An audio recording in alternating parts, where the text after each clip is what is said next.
Welcome back to another exciting episode of The Circle, the podcast where we dive deep into the stories, experiences, and insights of fascinating individuals who are making their mark in various fields in our community.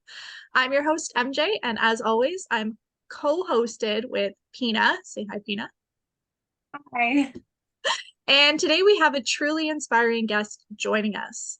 Our guest today is Kamilah Francis, a trailblazing entrepreneur and executive director for a wonderful organization here in Sudbury, Future North. Kamilah's journey is a testament to resilience, determination, and the power of pursuing your passions, even when faced with adversity.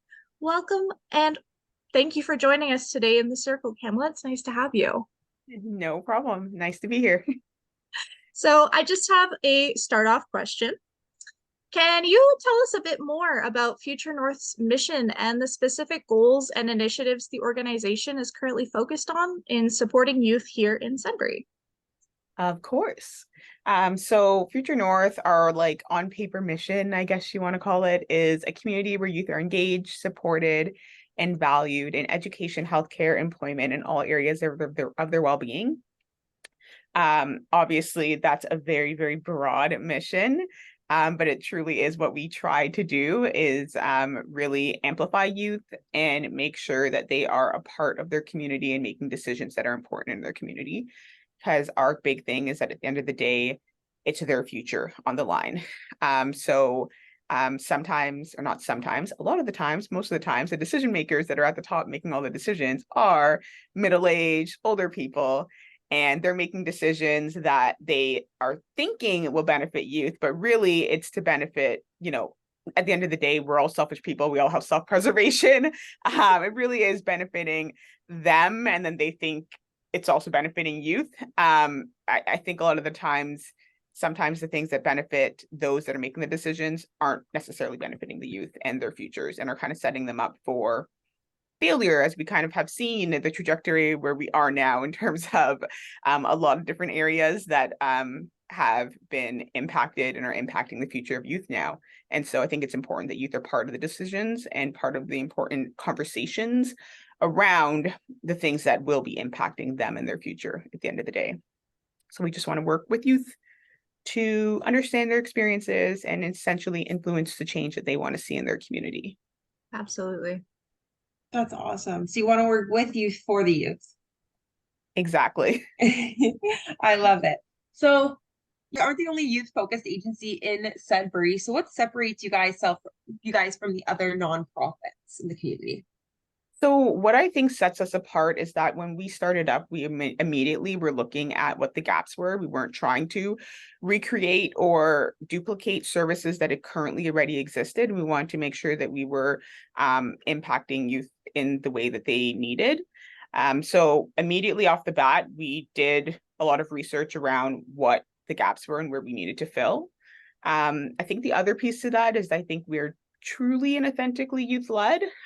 We really engage youth meaningfully. And we really, kind of what you already said, our saying is nothing about us without us when it comes to youth. So really making sure that all that we do has youth input, conversations with youth, and we truly value youth as partners. It's a partnership.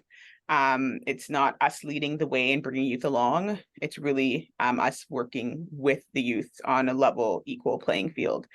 So at the end of the day, only youth living kind of in the now, right now, can know what it's like to be a youth living in the now. And so it's important that we have them as partners in developing, delivering, and evaluating programs that are meant for them. And that's what we do in terms of our programming and a lot of our youth-led projects.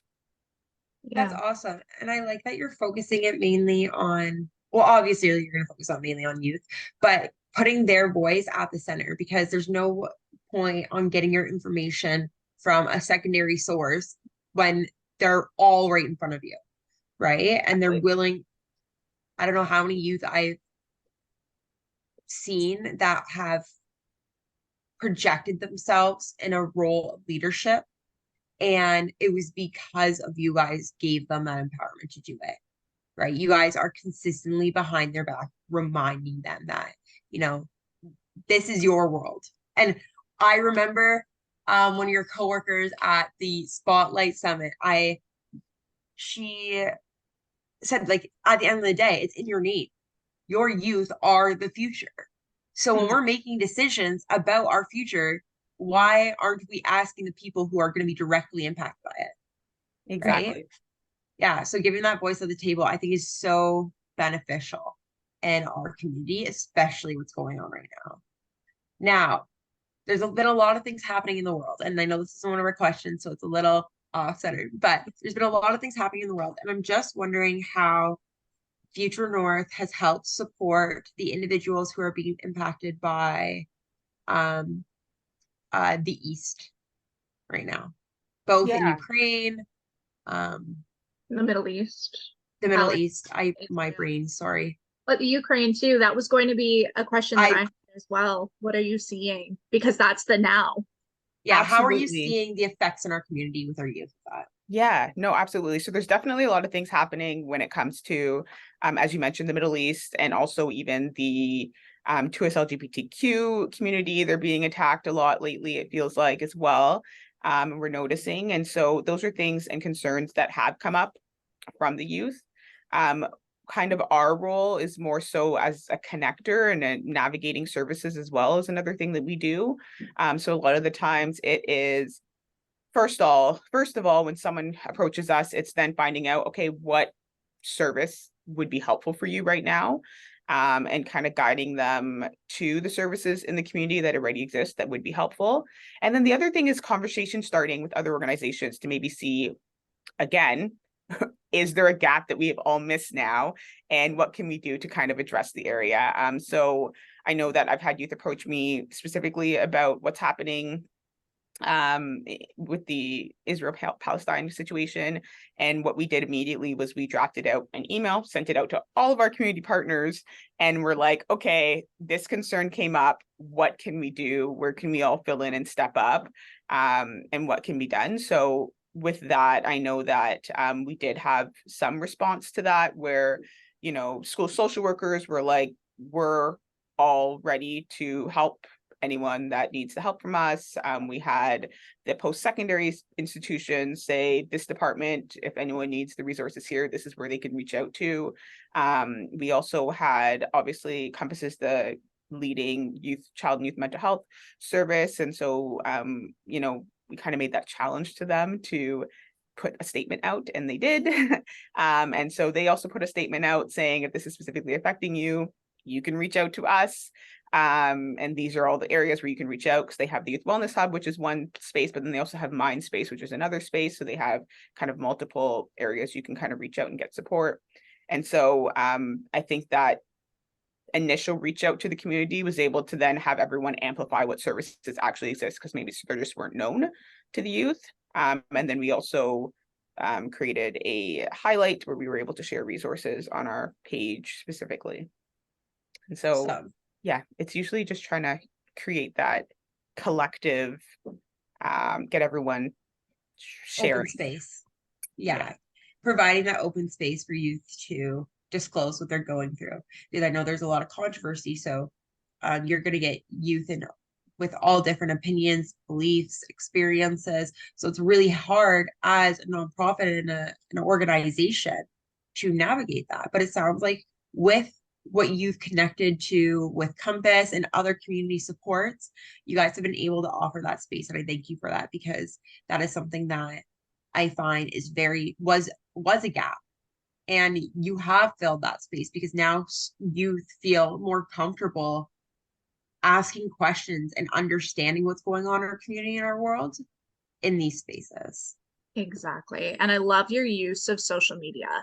Again, as a communications person myself, like, social media can be a really big challenge, but you guys have it down pat. Your posts are inspiring. You're raw. I saw the video that you shared on Instagram, and it moved me about being transparent as an organization and coming forward and saying, look, what's happening right now sucks. Like, it's brutal and it's scary and it's hard, but you're not alone. There are resources out there for you. And I really think that you guys have nailed your demographic. You have figured out what works best, and you have this excellent action plan that you're unrolling to fill those gaps, like Pina was saying, and utilizing your connections, not only with youth, but with youth organizations around us. And I think that that sets you apart from just about every other youth access that there is in Sudbury.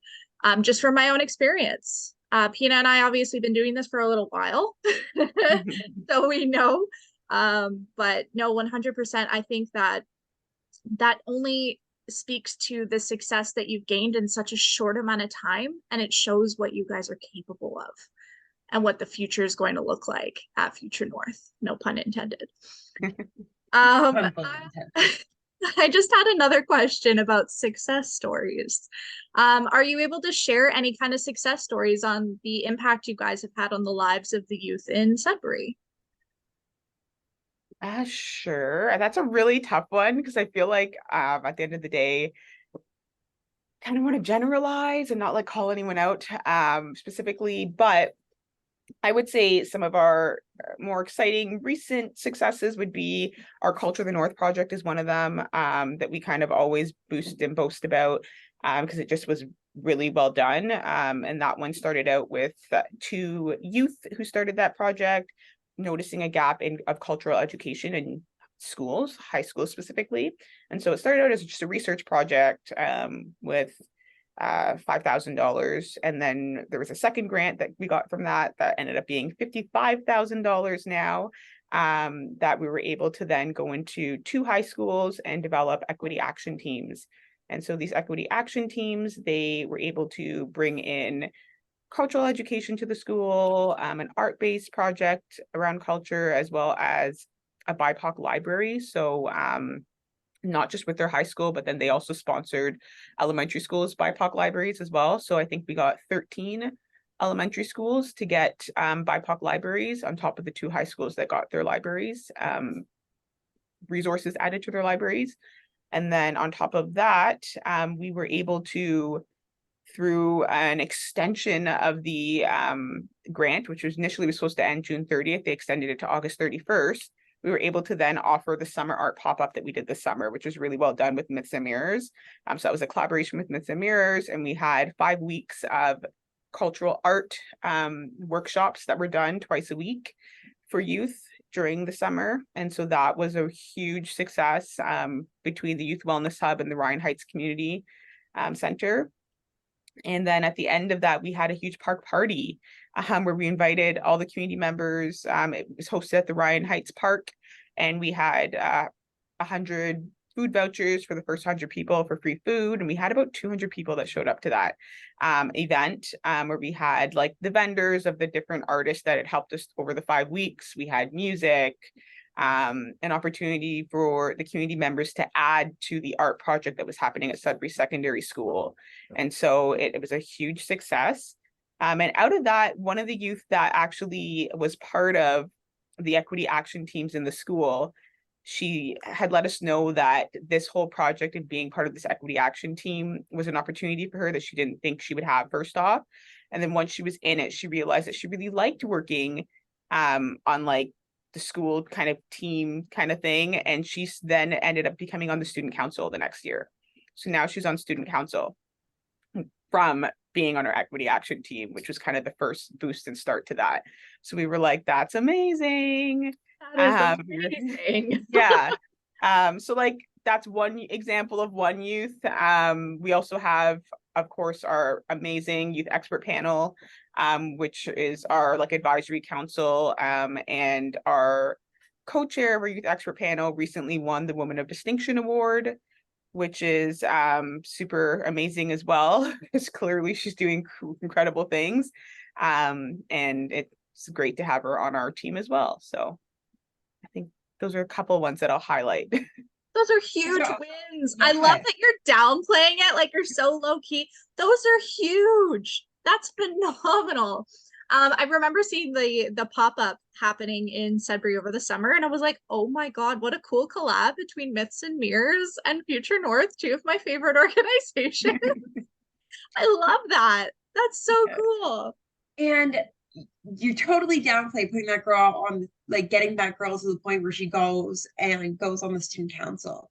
Like you gave that individual confidence in themselves to be a leader within their community. And the student council is the way to start it, right? Yeah. And not only that, it's an opportunity that she thought she would never gain in her life, right? So you are creating the unimaginable for youth. And that's what I like to see, is that with all of these things, like we were talking about, that are going on in the world, all these youth feel shut down. And because of COVID, everybody feels pressed down, like they're limited to what they can do. But you're behind them saying, like, no, you got this. Like, you can do this. This is exactly what you're made to do. Yeah, you're right? opening doors, you're creating possibilities that they didn't even know that there were going to be in their lives. You're creating literal magic for these kids. Absolutely. Yeah. That is awesome. Shout out to that girl. I have another thought. I have another thought. I was just like, oh course. my goodness, I should share this because it was so cool. So this summer we were randomly talking with our youth expert panel once again, because we always have our monthly meetings with them and just chat. And we were like, you know, we usually like to like stop our meetings for the summer, but we always want to do something fun with them instead, because they're all usually home. Some of them are away at school or whatever. And so we were like, we're not going to have our formal meetings, but what do we want to do something this summer? What can we do? So one year we had done like a potluck, a multicultural potluck, where everyone brought food from their whatever their culture was. And then this year we were like, yeah, like, do we want to do something that's a little bit more community wide? What are you guys thinking? So then they came up with the idea of, and I'm sure people have seen this, the redemption ball. And so they were like, there were 2 years of no prom. So some of us didn't get a prom. We know people that didn't get a prom. And it'd be great if we could do like a redemption ball where those people could then have a chance at having a prom. And so this was like discussed in the end of June, early July, and we had a month to pull this off. We pulled it off. We only had a month to plan it. We reached out. We were like, who can give us a venue?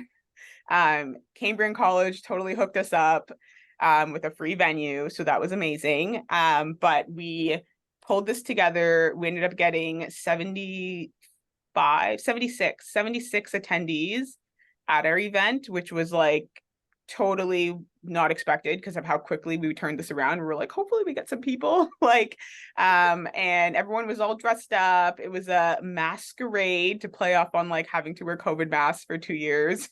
Love that. And so that was totally a fun, I think, highlight too. Like the youth led that, they pulled it together, they did all the work, they did all the decorating and everything, and we kind of just sat back and facilitated a little bit of it, and got to show up and have a really fun night.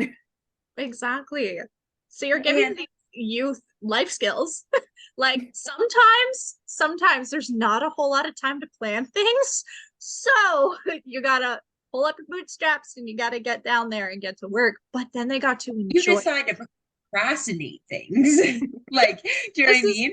And it's a good skill from if you were a procrastinator, not that this was not a like procrastinated event, but in a short time period you have to put things together, right? And going into college and university, or procrastination at its finest. So it happens.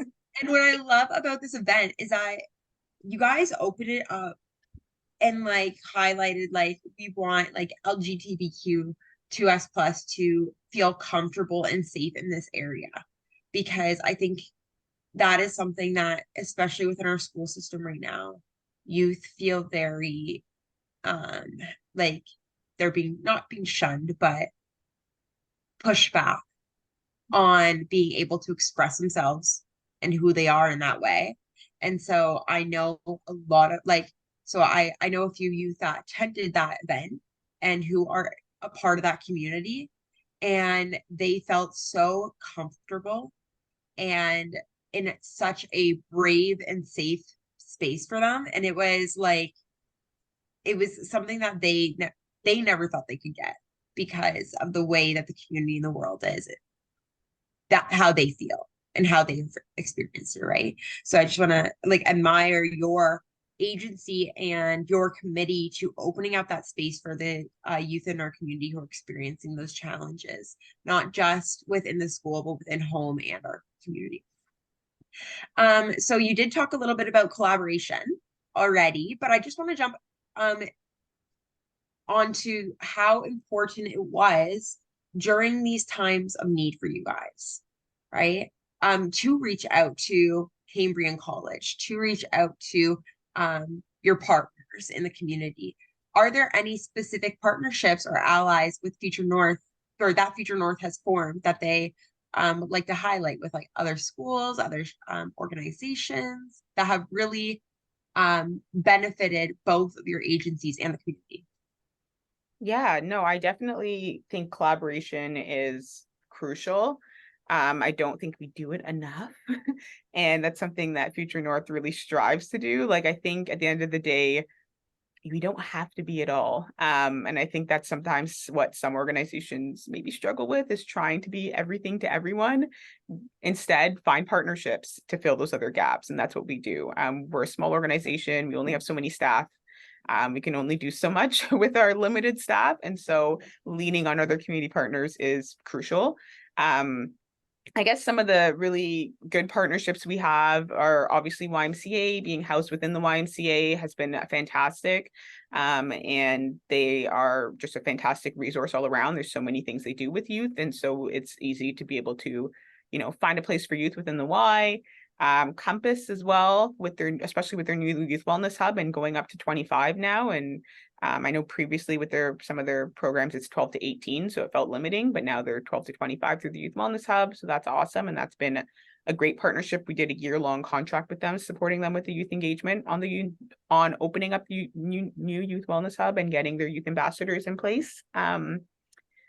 So that, and their youth advisory council as well in place. So we help them do that. Obviously the schools with the Culture of the North project, super grateful for that partnership and collaboration, and hoping that there's more that can happen there. I know that we were on the anti-racism committee as well with the Rainbow District School Board, trying to address that issue in our community. The city of Sudbury has been a really great partner as well, and welcoming us on different initiatives and getting us to help them with youth engagement at the city level as well.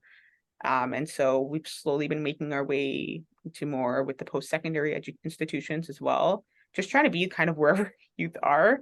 But I think the big thing with collaboration that sometimes feels scary, I find, is that it almost feels like a competition of, the same funding pockets or the same resources. And I think that's why people kind of get like territorial or scared about collaboration. But at the end of the day, I think funders like to see collaboration, actually. And I think that's something that people need to kind of get out of their heads, is the whole like protecting mine. And it's no, like, let's collaborate, let's work together. The funders actually like to see collaboration. It brings out better results at the end of the day for everyone, for the youth we want to serve. And so it really is just the way to go, in my opinion. I want to go back to the mental health hub quick. So I was one of the individuals when you guys were doing the advisory committees for the location of the youth mental health hub, I was an individual that sat on that committee for that session, I guess it was. Yeah, the focus group. That's the word I was looking for. And you guys had everybody there. So you had individuals like me from specific agencies that support you in the mental health world. You had real life experience coming from youth who are marginalized youth in the community. Yes, as well as racialized in the community, right? So you had both there to put in their perspectives and what they needed and that they wanted to see. You had individuals from our post-secondary institutions here come, and who are also a part of the LGBTQ 2X+ community, and expressing what they need. Because like you said, the wellness hub was 12 to 25 now. So you're also including those college university students. Mm-hmm. So I'm just wondering if you can give out to the community truly what the mental health hub or mental health wellness hub is, and how it best supports our community and the youth in it. For sure. Yeah. So the Youth Wellness Hub through Compass, it's co-located with us as well in the YMCA. So it's a nice central spot, but it's pretty much just supposed to be a one-stop shop for youth. And so it has a lot of wraparound services available within the one location. It can be a hangout spot. There's devices and game areas as well. There's spots to do your homework. There's laptops. There's printers if you need to print stuff there. They also have peer support staff, and so you can come in just to want to talk to someone, just someone to hang out with and talk to. They can then connect you with counselors, and so if you need to actually speak to someone more in depth, there is counseling sessions that are available every Wednesday, I believe, is their one-on-one drop-in counseling. So you can drop in and speak to someone one-on-one in a private space. People don't have to know that you're going there for counseling though, because like I said, it's also just a hangout spot. They also have nurse practitioners on board. So nurse practitioners, they can kind of be like a primary care. So they can do a lot of the things that a doctor can do in terms of getting you, certain prescriptions or referring you to different specialists.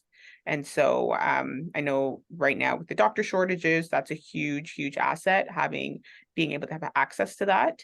The other thing they have is a closet of clothes. So they have a clothing closet of free clothes. You can go and shop and get some new clothes for you if you need anything like that. And then especially for youth that maybe are precariously housed or don't have a safe spot, you can also go there and just have a shower.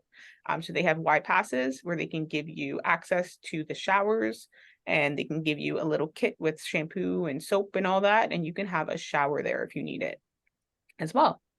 So, And if I'm not wrong, you guys have a kitchen in there as well, right? yes, there's a small kind of area to be able to have food. There's snacks there at all times. So you can always just come by and grab a snack free of charge. And there's like a microwave and I think like a little warming plate. It's not like a full kitchen, but you can do some stuff there as well. And there's always different activities. The whole point is they're bringing in different organizations to fill gaps as well. So other organizations are in there doing things. I know they had like a birth certificate clinic at one point where people could come in and get their birth certificate if they had lost it or misplaced it or for whatever reason didn't have that. And that was a barrier. And so there's always things going on there and different opportunities. They have a calendar they put out every week.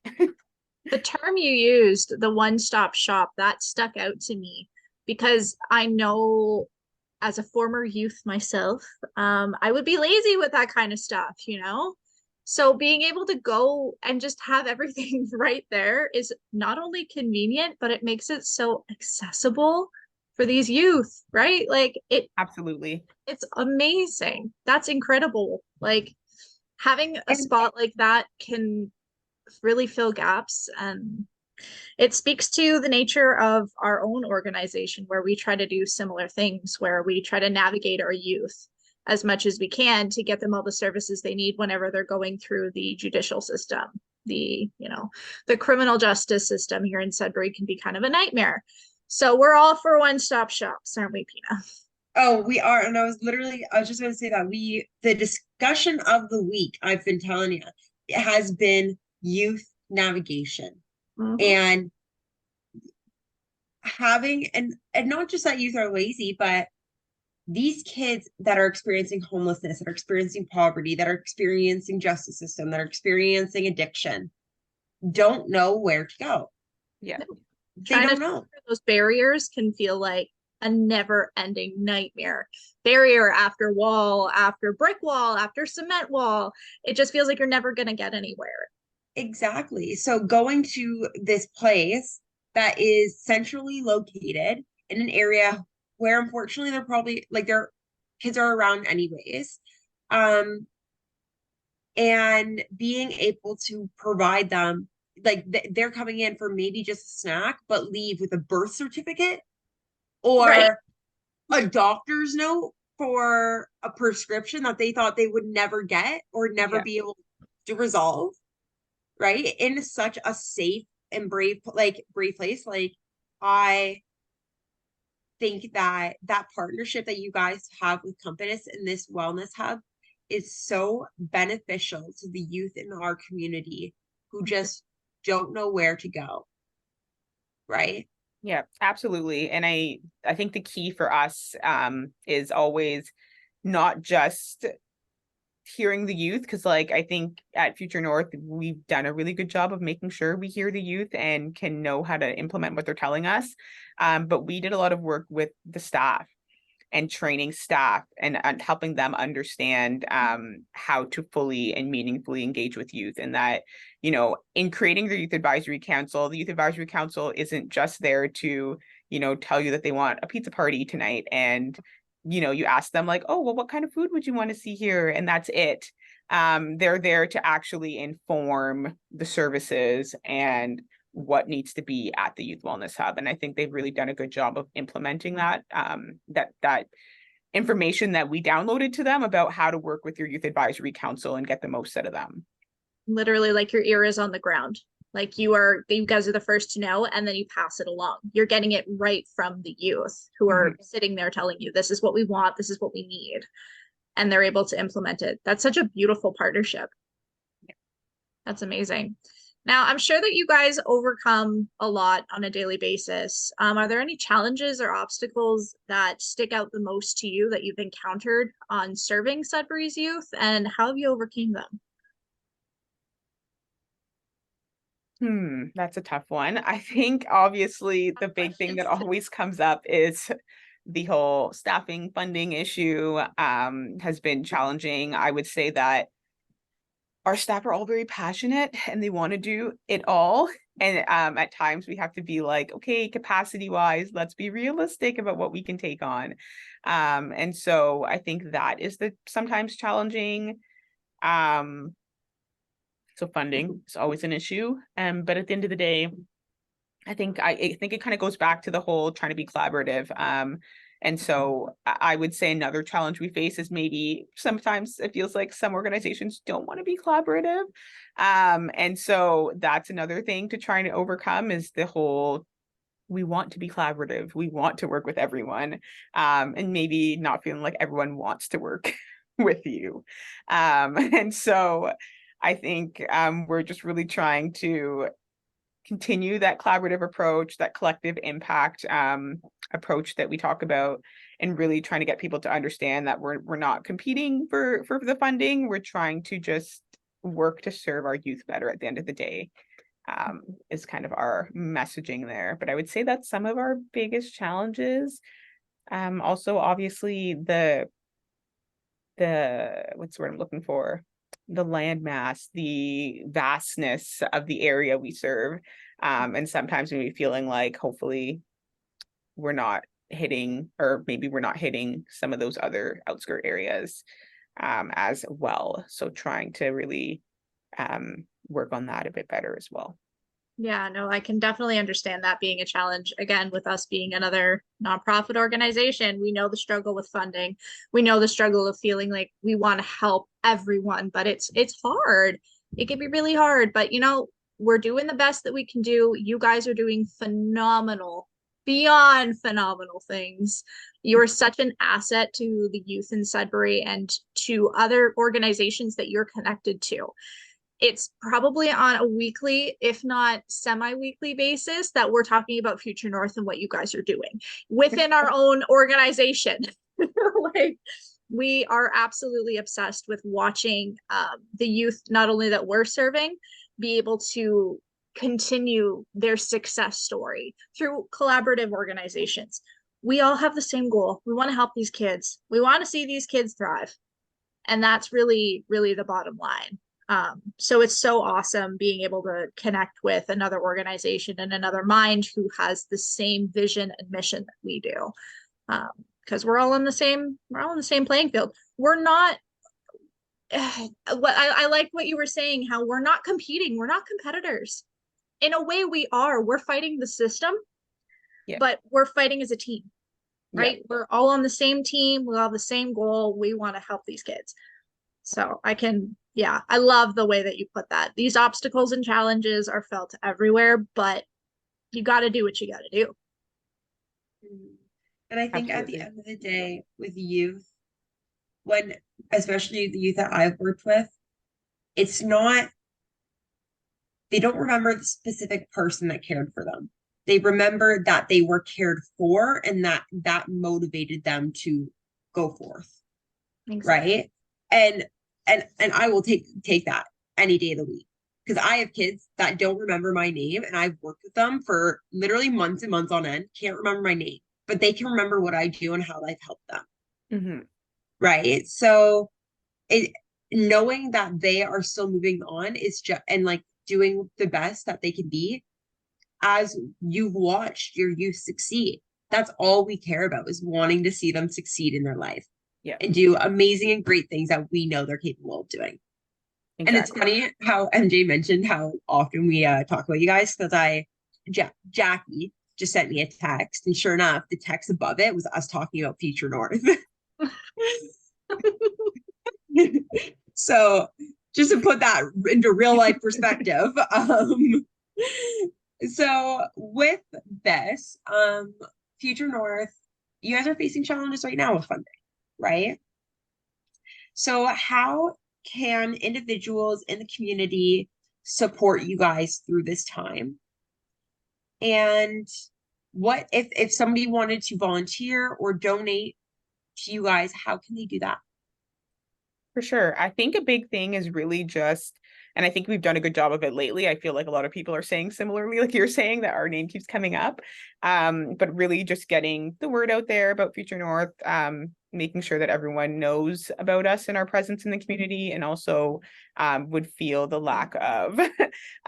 So I think that we've been doing a good job of that. A lot of people are like, oh no, no, no.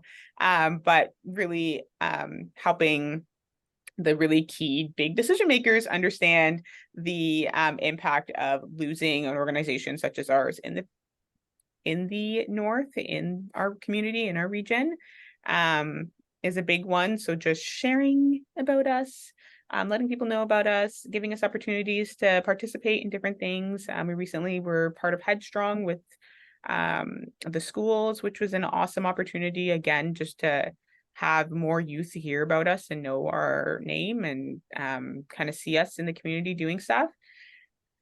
In terms of getting involved with us, we have our board, of course. We do have a couple vacancies still if people wanted to join the board and kind of be at that level. We have our expert panel, which we don't really have a cap on that, but there's 12 youth that sit on our youth expert panel, which is like our advisory council. And our youth expert panel has a lot of say. It's not kind of like how maybe some other youth advisory councils run, where it's a little bit separate from the top. Our co-chairs attend our board meetings. They're part of the board. There's direct access to the board level there. And the youth expert panel truly does inform the work that we do at Future North. And so if you're interested in directing the work that impacts youth in the community, that's a way as well. And that's open to 15 to 30 years old is our age group. You can also just be a placement student. We take on placement students either at the university level, college level, or we've also done the high school co-ops as well. So that's an opportunity. And then, you can join our youth directory and just get information. And if something is cool to you, you can reach out. We understand that not everyone can be involved on a monthly basis, attending monthly meetings. So we really are open to how people can be involved and work with us. We've had youth that every once in a while just kind of come in on a project or just want to meet to share some information, and we're open to that and can do what we can with that information they share or their idea they have. So that's stuff too. In terms of donations, we are a registered charity now, which is new for us. We were not a charity last year. So as of this past January, we became a charity. We've been operating as an actual charity since April. So it's still fairly infant phase for us. And I think a lot of people don't recognize that we're a charity, but we can accept donations. So a lot of organizations, businesses, things like that are sometimes looking for a place to donate to. They think of like, oh, what organization can we give this to? Future North is one of them now. So you can donate to us. We also have our Canada Helps which is a charity donation platform. So that link is in our link tree on our Instagram. It's on our website, which we just updated. We have a brand new website that just launched last week. And so that's also on our website, and you can donate to us either a one-time donation or a monthly donation to support Future North there. And then at the end of the day, we are constantly applying for grants and definitely see a future for ourselves. So we're going to keep going. Your new website looks beautiful. And for anyone listening that wants to know what their website is, it's really easy. futurenorth.ca. And right on the main page, there's a section that says donate. Go there, click it. Please. We are asking you to donate. Yes. Shout out to Rafi, our community engagement coordinator. She actually designed our entire website, the new one. That woman is amazing. I love that. We are so blessed to have such amazing communications coordinators. Like these women. I want to thank you so much for coming on today, because it's so amazing to hear what you guys are doing in our community and supporting your youth. And I have one final question for you. And that question is, if you could give advice to the youth in our community who are struggling right now to see the world for how amazing it can be, what would it be? Oh, that is a tough one. Oh my goodness. It wasn't on the list of questions we sent you, so. Honestly, I would just say just to take it hour by hour sometimes, minute by minute sometimes, just keep going. I don't really know how to be super inspiring right now. I'm sorry, I'm really bad at this. That is okay. I have a very interesting story. You can always come out and listen to it, by the way, in our Redefining Success campaign that's happening. I'm sharing my story November 20th at the Youth Wellness Hub from 5 to 7 p.m. But I have a very interesting story. I think when sometimes people see me in what seems like a very successful position as the executive director of an organization, they don't realize that I grew up in a single parent home. I am the oldest of 6 kids. I'm the first in my household to go to university, and my father was incarcerated most of my life. And so you can make it past incredible barriers. There are a lot of people that are cheering you on. A lot of people that are working in different youth organizations, they're there for a reason. They want to see youth succeed. And so I think just connecting with people that are there for you, can cheer you on, and just know that even if you have to take it minute by minute, hour by hour, it will get better eventually. It can get better eventually, is something I would say. I don't know. It's beautiful. And thank you for sharing part of your story. And I cannot wait to hear the rest of it on November 20th from 5 to 7 p.m. at the Youth Wellness Hub. Everyone go and listen to this amazing woman. We will be sharing that everywhere because I want to know more. Yeah, me too. She gave us a snippet and now I'm like intrigued. You nailed that. That was literally, that's exactly what I was going to say. I'm like, she left us on a cliffhanger. I want to know more. I know. Kamilah, amazing. You are not only inspiring, well-spoken, intelligent, you are also hilarious, and we love working with you. We love seeing the work that you're doing. It is such a blessing to have you as one of our community partners. And just having Future North in our realm, we are so blessed. We are so lucky. So everyone listening, go check them out. They are everywhere on socials. Their social media is beautiful. Again, shout out Rafi. That's their communications lady. She is a champion. Your new website looks beautiful. We will have links to everything along with this post when it goes out. Not sure when it's going out, but it's going to be going out very soon. So I'll include before November 20th. Yes, before November 20th. Thank you so much for joining us in the circle today. It has been such a wonderful conversation. You have opened my eyes to a lot of possibilities for these kids, for these youth. And any youth that are listening right now, or even parents of youth who are wondering, you know, I'm struggling or my child is struggling, where can they go? Future North. Future North. There are so many resources that they have access to. The Youth Wellness Hub, keep an eye out on Future North's page. They post the calendar, I believe. They also have a weekly schedule as well. They have a weekly schedule, yeah. Yeah, so keep an eye out for that so you can see what's going on. If you got time, drop in, check it out. And that is that. We will see you guys on the next episode. Awesome. Thank you so much. Bye.